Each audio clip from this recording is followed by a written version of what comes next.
Hola, sean todos muy bienvenidos y muy bienvenidas a esta nueva sesión de lecciones explicativas del curso de legislación laboral del Instituto Leal. En esta ocasión tocaremos un tema que para muchos podría considerarse accesorio dentro de la realidad de la legislación laboral, pero que efectivamente reviste una gran importancia y se encuentra de alguna manera relacionada con la temática de alguna de las secciones que ya hemos revisado a lo largo de este curso.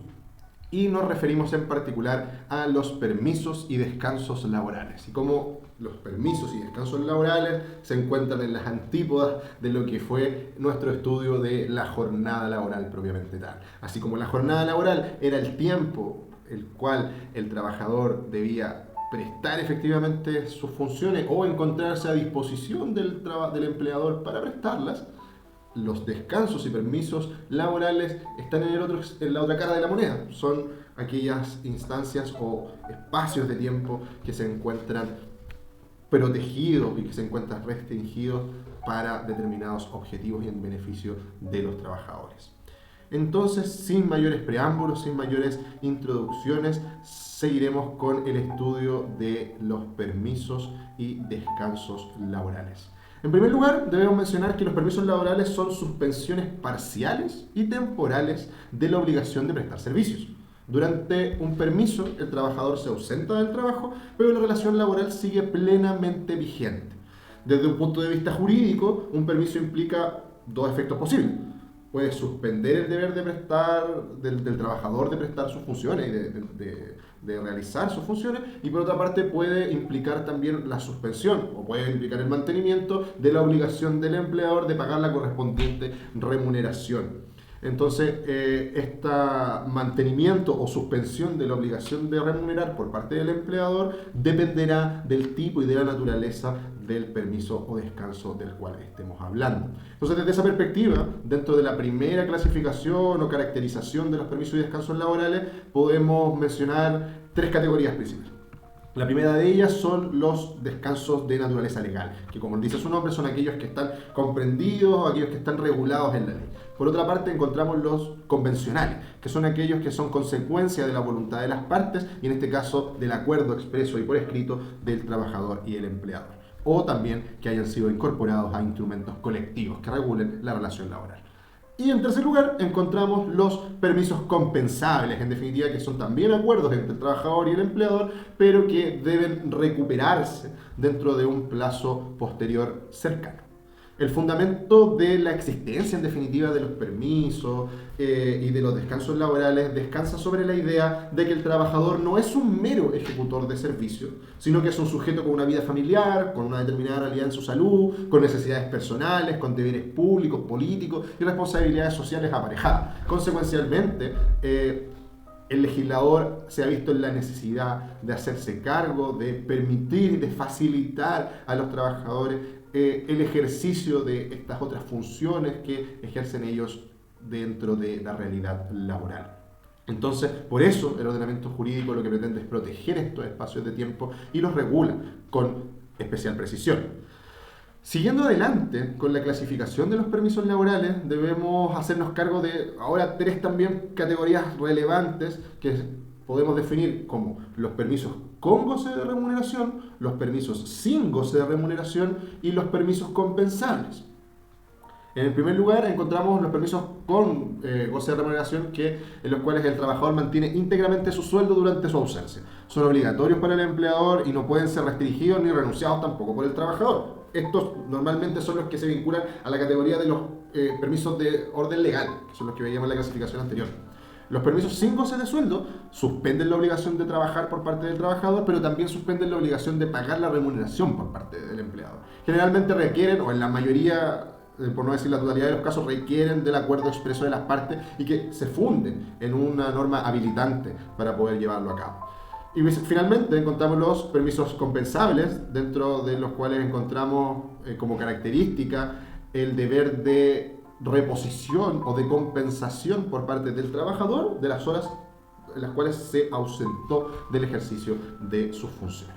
Entonces, desde esa perspectiva y siguiendo con esta misma clasificación, debemos mencionar dentro de los permisos con goce de sueldo, o sea, como mencionábamos, aquellos en los cuales se interrumpe la obligación de prestar los servicios, pero se mantiene la obligación del empleador, por otra parte, de entregar la correspondiente remuneración. Encontramos, por ejemplo, solo vamos a ejemplar, este listado no es números clausus, no es un listado taxativo ni mucho menos cerrado, solamente ejemplar. Encontramos, por ejemplo, el permiso de matrimonio o acuerdo civil, el cual son 5 días hábiles continuos o discontinuos con goce de remuneración. El permiso por fallecimiento. La ley contempla distintos plazos dependiendo del parentesco, pero siempre estos días son remunerados. En el caso del permiso por nacimiento de hijo o hija, lo que se ha denominado como el postnatal masculino, que también son 5 días pagados. El derecho a alimentar de la madre trabajadora o de quien tenga el cuidado personal. Es un tiempo diario que se ejerce como un derecho considerado dentro de la realidad de la jornada y que se entiende tiempo trabajado para todos los efectos legales. Otro de los permisos o descansos, en este caso permisos relevantes, es, por ejemplo, el permiso para realizarse exámenes preventivos, el cual está pensado para determinadas trabajadores y trabajadoras que posean una determinada edad y se encuentren en posesión de determinados factores de riesgo a la hora de su estado de salud. En definitiva, estos permisos no solo son remunerados, los permisos con goce de sueldo, sino que también, como mencionamos anteriormente, son irrenunciables para los trabajadores. El trabajador no puede renunciar al ejercicio en definitiva de estos permisos, o no puede renunciar anticipadamente al derecho a acceder a ellos. Entonces, y consecuencialmente no puede el empleador obligar por medio de una cláusula contractual a limitar al trabajador a hacer uso de estos derechos que la ley le otorga. Por otra parte, respecto de los permisos sin goce de sueldo, la regla aquí es distinta. El trabajador se ausenta, deja de prestar sus funciones, pero no recibe remuneración durante este periodo. Casos o ejemplos clásicos frecuentes del permiso sin goce de remuneraciones, encontramos los permisos convencionales solicitados por necesidades personales. Normalmente requieren autorización del trabajador y del empleador y deben constar por escrito. Los permisos prolongados por razones de estudio, de viaje, situaciones personales excepcionales. Obviamente estos no se encuentran regulados por la ley de manera expresa, pero sí obviamente estarán sujetos a los criterios de negociación que pueden existir dentro de la realidad empresarial. También existe la posibilidad de que se den permisos sindicales sin remuneración y esto se dará dentro de los contextos que correspondan y también dentro de la aplicación de los correspondientes acuerdos colectivos.